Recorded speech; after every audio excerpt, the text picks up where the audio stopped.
अस्सलाम वालेकुम संगत शाल आखिरा खुश होता है सही उम्मीद हो क्या सभी खुश होंदा खैरन रहंदा त हिन ज़रे घट 2.5-3 घंटा थिया न हिकिड़ी पोस्ट शेयर वेठी थिए फेसबुक ते धड़ाधड़ शेयर वेठी थिए कहिड़ी शेयर जी पोस्ट थिए त इहा पोस्टिंग थी हले त अफ़ज़ल खे बोराम लिगारी क़तल कयो आहे जेको अफ़ज़ल जो दोस्त हो असांजो दोस्त हो।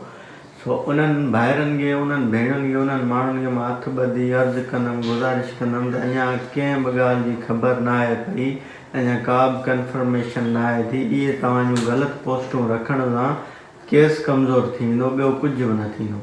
जेके हक़ीक़त हूंदा उहे लिखी वेंदा। तॾहिं बराए महिरबानी करे अहिड़ी का बि ग़लति पोस्ट शेयर न कयो, छो जो न त केस में उहो दम न रहंदो, ग़लति पोस्टूं शेयर थींदियूं।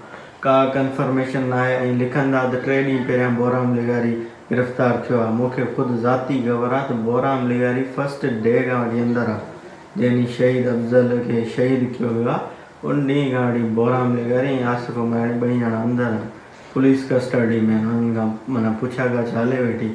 सो बराए महिरबानी करे वरी हिकु दफ़ो ॿीहर तव्हां इहा ई गुज़ारिश कंदुमि, अपील कंदुमि कि ग़लति पोस्टूं न हलायो। जेसि ताईं ॻाल्हि कंफर्म न थिए तेसि ताईं का बि ॻाल्हि ईअं न पोस्ट करे छॾियो अॻिते। सो महिरबानी कयो इहा असां ते इंशाअल्लाह बसि दुआ कयो जेके हक़ीक़त हुजनि उहे जल्द खां जल्द गिरफ़्तार थियनि। सो बसि इहा ई असांजी अपील अथव। इहो ई तव्हांखे चवण जे लाइ मां कैमरा खोले वीडियो ठाही आहे। त मुंहिंजे वीडियो ठाहिण जो को मूड वग़ैरह न हो, पर इहे मां पोस्टूं ॾिठमि, हिकिड़ी 2 न हज़ार पोस्टूं मां ॾिठियूं। उन्हनि ॾे पुॼंदे त मां पाण कमेंटूं लिखियूं त भई इहो ज़ुल्म न कयो, हरू छो था ज़ुल्म कयो तव्हां।